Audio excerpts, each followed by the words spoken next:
ቅድመ ዓለም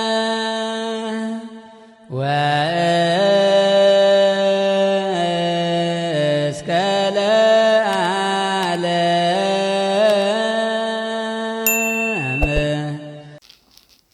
ትርጓሜ ወንጌላውያን ወንጌለ ማቴዎስ ካብ ምዕራፍ 10 ዝቕጽል።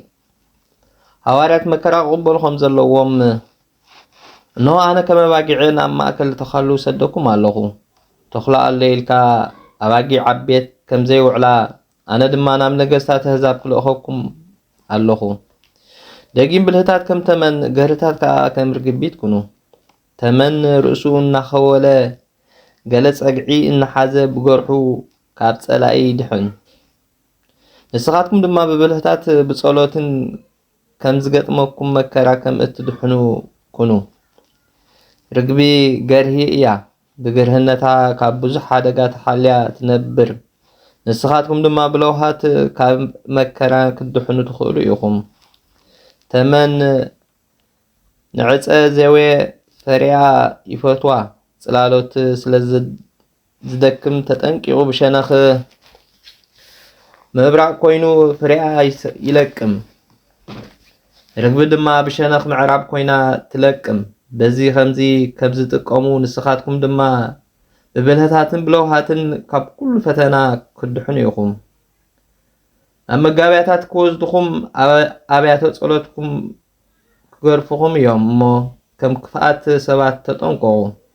ኣብ ልዕሊ እስራኤልን ኣብ ልዕሊ ኣሕዛብን ምስክር ምእንቲ ክኸውን ብስመይ ስለ ዝለመንኩም ብስመይ ስለ ዝመሃርኩም ናብ መኳንንትን ነገስታትን ሓሊፎም ክህቡኹም እዮም።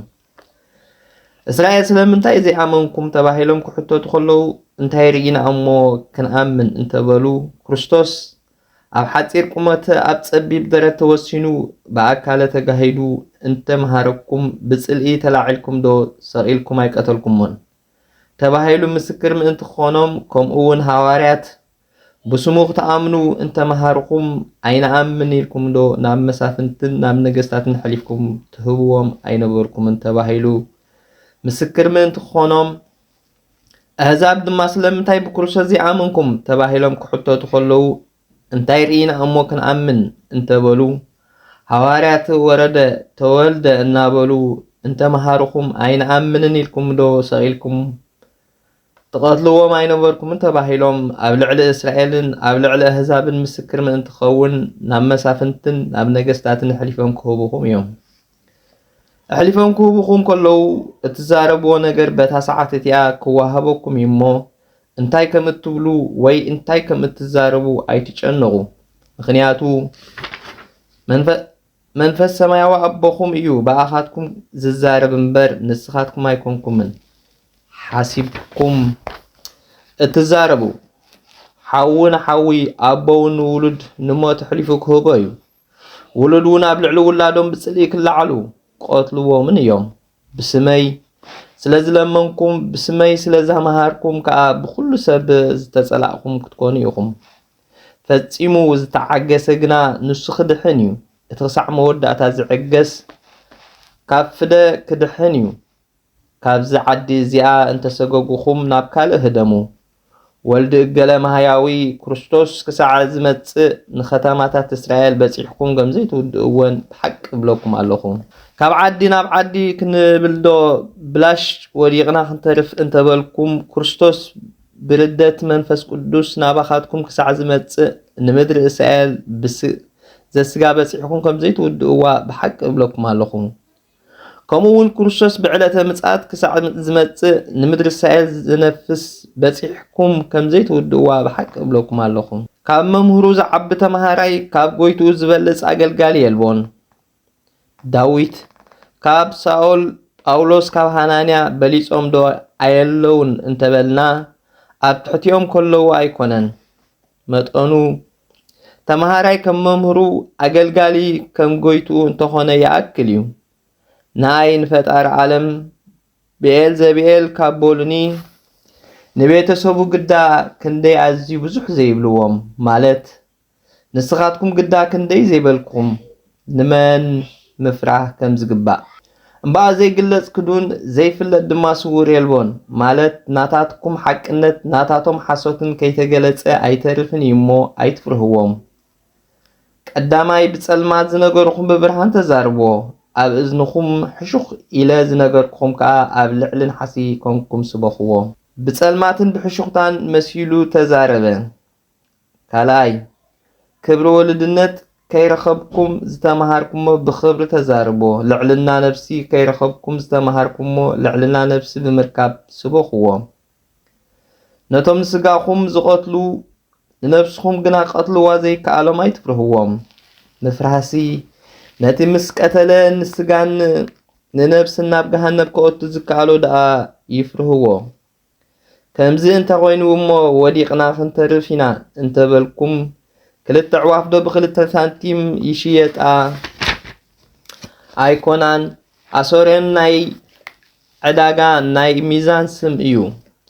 ሓንቲ እኳ ካብኣተን ሰማያዊ ኣቦኹም ከይፈለጠ ናብ ምድሪ ናብ መፃወድያ ኣይተወድቕን እያ። ናታታትኩምሲ ፀጉሪ ርእስኩም እኳ ኩሉ ቁፁር እዩ። ዝተቆፀረ ከም ዘይጠፍእ ኣይትጠፍኡን ኢኹም። እምበኣርከስ ንስኻትኩም ካብ ብዙሓት ኣዕዋፍ ትበልፁ ኢኹም እሞ ማለት ካብ ተፈጥሮታት ኣዕዋፍ ተፈጥሮታት ሰብን ይበልፅ እዩ እሞ ኣይትፍርሁ ንክርስቶስ እሙን ምዃን። ኣብ ቅድሚ ሰብ ንዝኣመነኒ ኩሉ ኣነ ከዓ ኣብ ቅድሚ እቲ ኣብ ሰማያት ዘሎ ኣቦይ ክእመኖ እየ። ቀዳማይ ኣብ ቅድሚ ሰብ ንዝኸሓደኒ ግና ኣነ ድማ ኣብ ቅድሚ እቲ ኣብ ሰማይ ዘሎ ኣቦይ ክሕደ እየ። ካልኣይ ኣብ እንዳ ዮሴፍ ክበልዕን ክሰትን ርኢናዮ ንዓይ ወዲ ዮሴፍ እዩ ኢሉ ንዝኸሓደኒ ኣነ ድማ ኣብ ቅድሚ እቲ ኣብ ሰማይ ዘሎ ኣቦይ ክሕደ እየ። ኣነ ናብ ምድሪ ሴፍ ደኣ እምበር ሰላም ዘምጻእኩ ኣይምሰልኩም። ወልድ ብሕጊ ኦሪት ኣሚኖም ክጸንሑ ከለዉ እቶም ውሉድ ግና ሓድሽ ትምህርቲ ክርስቶስ ብምቕባል ካብ ኦሪት ናብ ወንጌል ይሰግሩ። በዚ ምኽንያት ኣብቲ ስድራ ቤት ናይ እምነት ምፍልላይ ስለ ዝመጽእ እዩ ናብ ምድሪ ሴፍ ደኣ እምበር ሰላም ማየምጻእኩን ዝበለ። ቀዳማይ ንወዲ ካብ ኣቡኡ ንጓል ካብ ኣዲያ ንመርዓት ካብ ሓማታ ክፈልእ እየ ዝመጻእኩ። ካልኣይ ንወንጌል ካብ ኦሪት ን10 ቃላት ካብ ስርዓተ ረብናት ንነቢያትን ካህናት ካብ ምኹራብ ክፈልእ እየ ዝመጻእኩ። ንሰብ ከዓ ቤተሰቡ ዘመን ዝመጹን መሲልካ ነበረ እናበሉ ጸላእት ክኾኑ እዮም። እቲ ነብኡን ነዲን ካባይ ኣብሊፁ ዘፍቅር ንዓይ ኣይበቅዕን እዩ ክገልግለኒ እውን ኣይክእልን እዩ። ንወድን ንጓልን ካባይ ኣብሊፁ ዘፍቅር እውን ንዓይ ኣይበቅዕን እዩ ከገልግለኒ እውን ኣይክእልን እዩ። ጨኪኑ ንሞት ዘብቅዐ መከራ ተቐቢሉ ደድሕረይ ዘይስዕብ ንዓይ ኣይበቅዕን እዩ።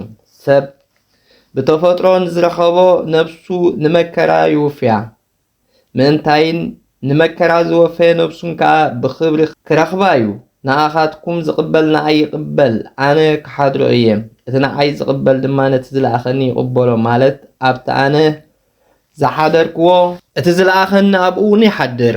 ንነቢ ብስም ነቢ ማለት ንነቢ ነቢ እዩ ብምባል ብስም ነቢ ዝቕበል ዓስቢ ነቢ ይረክብ። እቲ ንጻድቕ ጻዲቕ እዩ ብምባል ብስም ጻድቕ ዝቕበል ዓስቢ ጻድቕ ይረክብ። ካብዞም ንኣሹ ንሓደ እኳ ምእንቲ ኣምላኽ ጴጥሮስ ምእንቲ ኣምላኽ ጳውሎስ እናበለ ብስም ወዲ መዝሙር ጽዋዕ ዝሑልማይ ጥራይ ዘስቲ ዓስቡ ኮቶ ከም ዘይስእን ብሓቂ ይብለኩም ኣለኹ። ንንእሽተይ ዝበሎም ናይ ዕድመን ናይ መዓርግ እዩ። ዝሑልማይ ጥራይ ማለቱ ካልእ ህያብ እንተዘየልበ እዩ እምበር ካብ ማይ ዝበልፅ ህያብ እንተ ደኣ ሃልዩስ ዝሑልማይ ጥራይ ምሃብ ጉቡእ ኣይኮነን።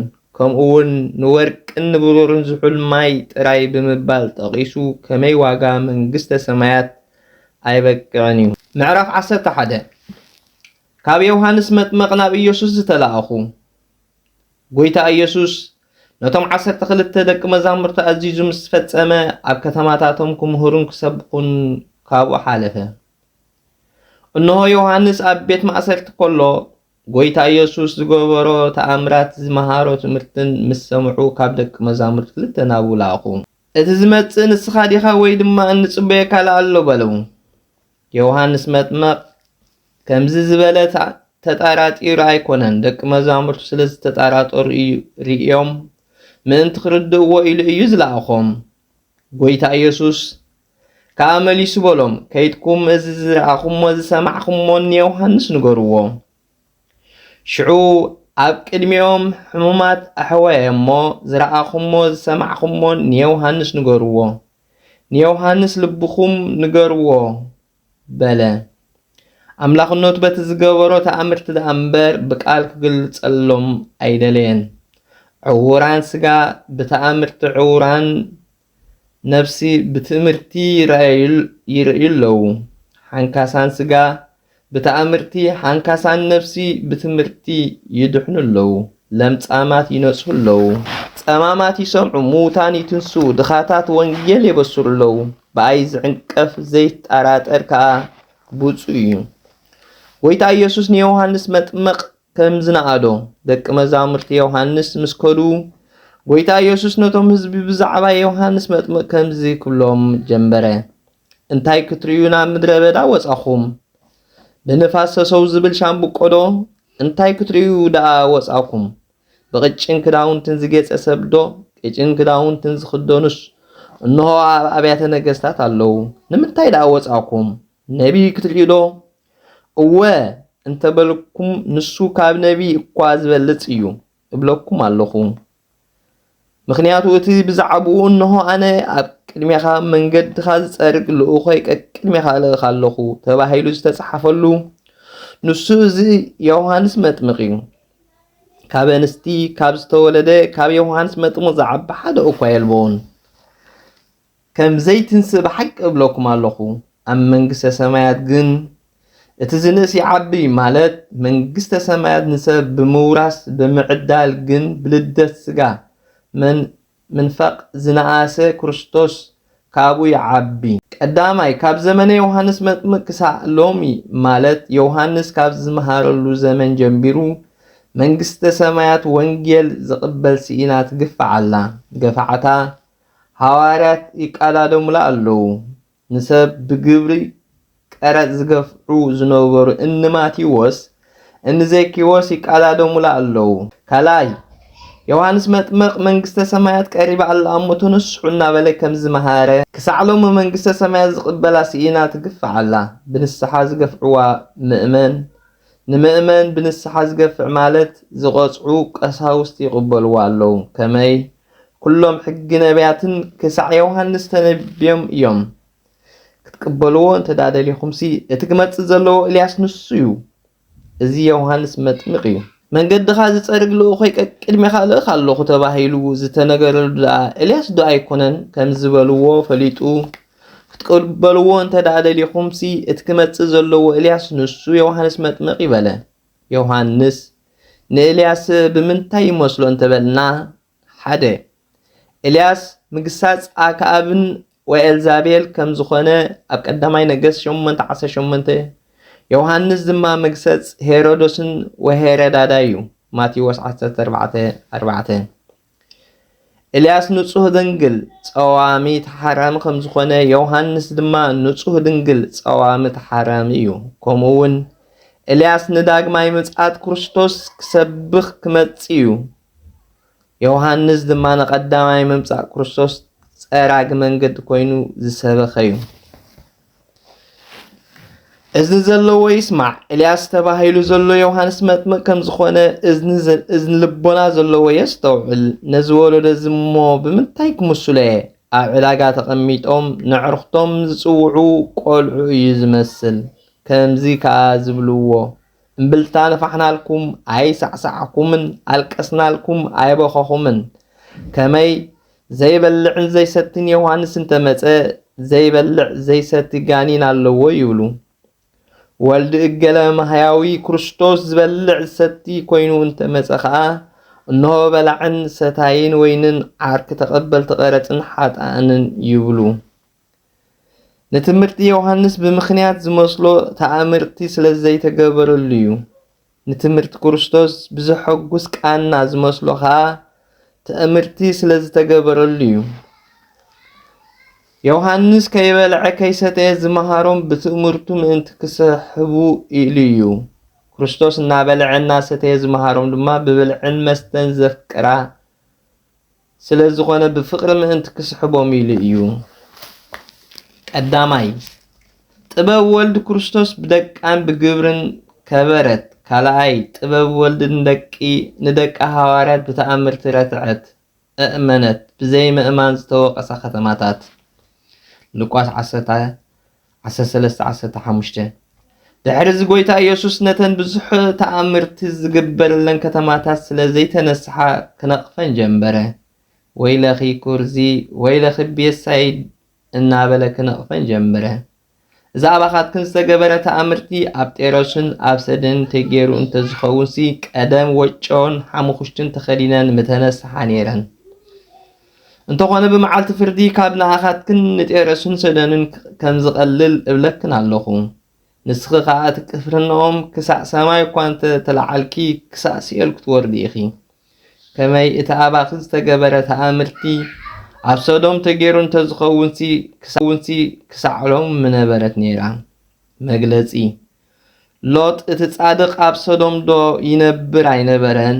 ንመላእኽትስ ኣብ ቤቱ ዶ ኣይተቐበለን እንተበልና ኣብ ዘፍጥረት 19:1-3 ካልኣይ ጴጥሮስ 2:7-8 ናይ ሎጥ ህያብ ጸጋ እዩ፣ ጉድለት ኣለዎ። ናይ ጎይታና ኢየሱስ ግና ጉድለት ዘይብሉ ባህርያዊ እዩ።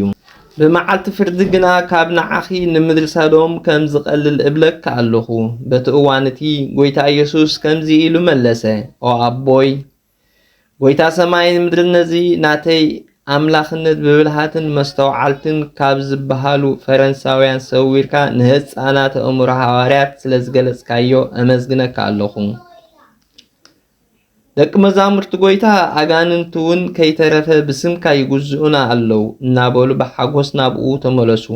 ስለዚ ኣብ ክንደኦም ኮይኑ ኣመስገነ። እዋ ኣቦይ ኣብ ቅድሜኻ ዘሐጉስ ንሱ እዩ።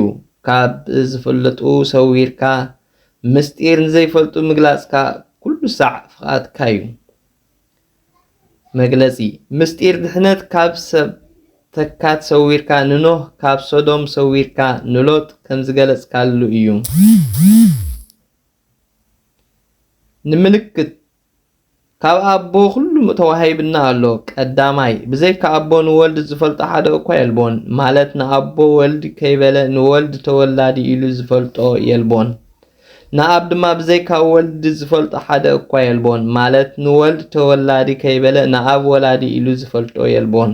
ካልኣይ ንወልድ ኣብ ብኡ ዝሰመርኩ ፍትው ወደይ እዩ ኢሉ ከይመስከረሉ ዝፈልጦ ሓደ እኳ ኣይነበረን። ማቴዎስ 3:17 ንኣብ ድማ ወልድ ኣነን ኣብን ሓደ ኢና እቲ ንዓይ ዝረኣየ ንኣቦ ረኣየ እናበለ ከይመስከረሉ ዝፈልጦ ሓደ እኳ ኣይነበረን። ወልዲ ከዓ ክገልጸሉ ንዝደለየ ይገልጸሉ እዩ። ኣቱም እትደኽሙን እትጽዕሩን ጾር ዝኸበደኩም ኩሉኻትኩም ናባይ ንዑ ማለት ብሕጊ ኦሪት ዝደኸምኩም ጾር ሓይጣት ዝኸበደኩም ኩልኹም ብኣይ እመኑ። ማቴዎስ 23:1-5 ኣነ ከዓ ዕረፍቲ ነፍሲ ሂበ ክዕርፈኩም እየ። ኣርዑተይ ጽሩ ማለት ሕገ ይሓዙ። መግለጺ ኣርዑት ንጽምዲ ብዕራይ ሓደ ጌራ ከም እትሕዞም ወንጌል ድማ ንህዝብን ህዛብን ሓደ ጌራ ስለ እትምርሕ እዩ ኣርዑት ዝበለ። ኣነ ለዋሄ ልበይ እውን ትሑት እዩ እሞ ካባይ ተመሃሩ ንነብስኩም ከዓረፍቲ ክትረኽቡ ኢኹም። ከመይ ኣርዑተይ ልዙብ ጾረይ ከኣፈኪስ እዩ። ኣርዑት ዝተባሃለ ሕጊ ወንጌል እዩ፣ ጾር ዝተባሃለ ድማ ትእዛዝ እዩ። መግለጺ የማነይቲ መትልሕኻ ንዝጸፍዓካ እታ ካልአይቲ እውን ምለሰሉ ይብል። ማቴዎስ 5:39 ካብዚ ዝኸብድ እንታይ ኣሎ እንተበልና እዚ ክፍጽም ንዝደሊ ከቢድ ኣይኮነን። ንወጠናይን ከቢድ እንተኾነ ንፈጻሚ ከቢድ ኣይኮነን። ከምኡውን ካብ ሕጊ ከመይ ቅጽዓት ሕጊ ኦሪት ብዳርባ ኣምኒ ክብል ከሎ ዮሐንስ 8:2-3 ቅጽዓት ሕጊ ወንጌል ግን ብንስሓ ዝብል ማቴዎስ 18:11-14 ኦሪት ሕጊ ፈጸምኩ ጸደቅኩ ትብል ሮሜ 4:5 ሕጊ ወንጌል ግን ብጸጋ ኢየሱስ ክርስቶስ ጸደቅኩ እያ እትብል ሮሜ 3:15 ስለዚ አርዑ ተይሉ ዙብ ጾረይ ፎኪስ እዩ በለ ቅድመ ዓለም